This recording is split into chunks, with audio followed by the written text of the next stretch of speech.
Bonjour, my name is Marie Bovo.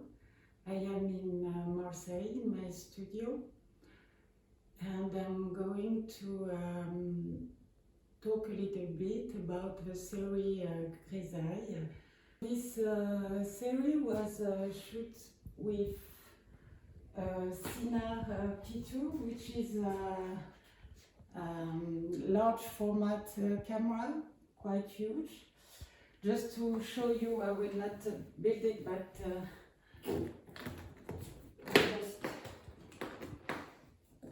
to get an idea, you can see that it's very big, and at the moment it's in several pieces. It has to be rebuilt before doing a photo. So it's a negative of Grisaille, so it's a color negative. And you can really see how big it is.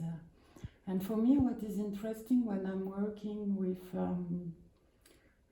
this kind of camera and format, which is analogic, it's mainly because you can have a lot of nuances. And this series was dedicated to the color gray. I began the Grisaille series at the end of 2009, while I was still working on the cour intérieure. There is a unity of place with the previous series. The location corresponds to the same neighborhood and the same Haussmann style buildings that have become working class. It was as if through these spaces I was seeing a Tarkovsky movie, Andrei Rublev.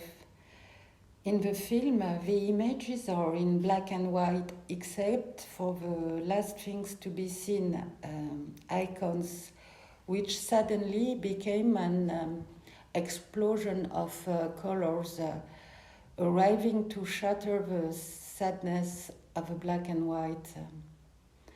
At the time, the cour intérieure, for me, represented the icons, and in order to reach them, I was passing through this sort of corridors, passages with dual exits to the outside.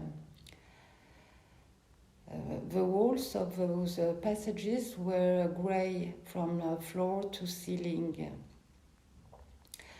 In the past, it was customary to use this paint on the facades of palaces and houses. Grey.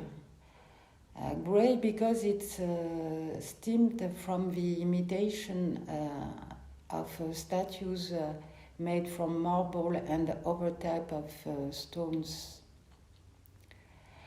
One can imagine that some of the layer of grey still visible are remains from the original building, while others grey, presumably the most recent, although it is hard to judge given the state of the surface, seem to be the more recent manufacture.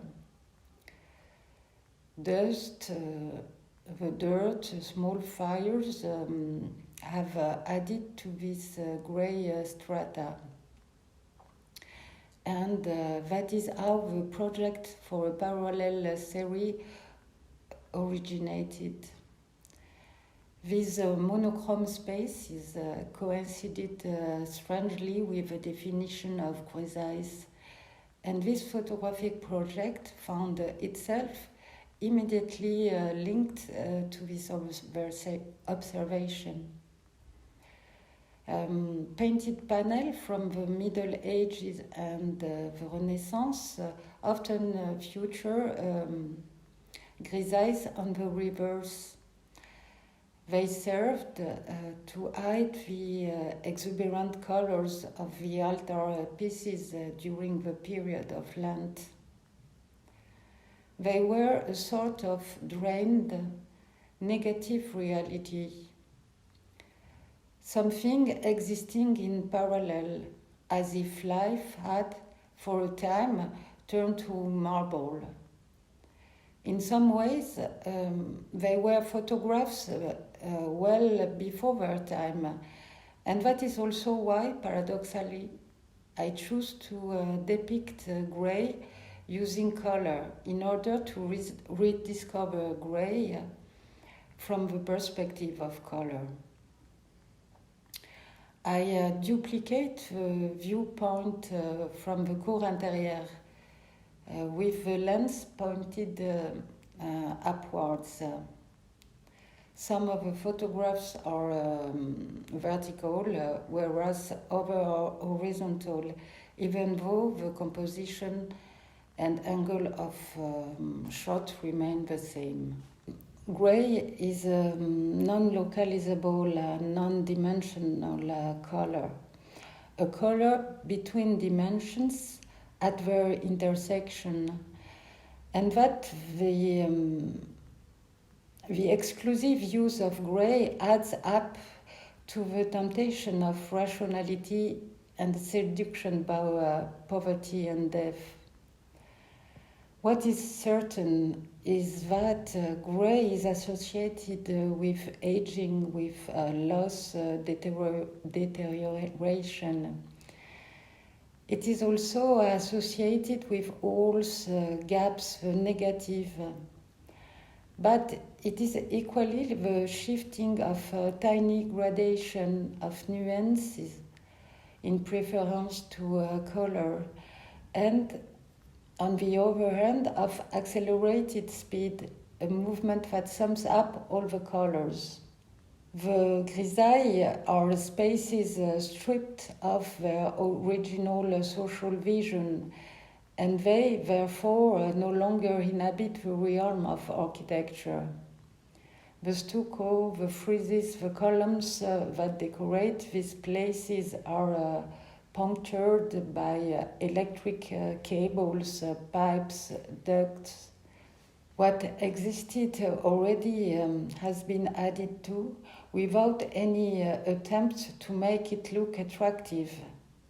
But in order to get the job done as quick as possible, expediency being born of necessity. Beyond the idea of ruination, and the picture of despair, these places were like skin, like the skin of the walls with scars, but also are hybrids between the present and the melancholic future. They give rise to transgressions of form, space, identity, time, and that also is why they are grisailles, parallel places. The surfaces of these passages were somewhat scarred. Life in these places had become part of the wall, or was the wall the other side of that life? I'm thinking of a photo in which the prints of a football are very visible, like a cheeky tattoo on the stucco.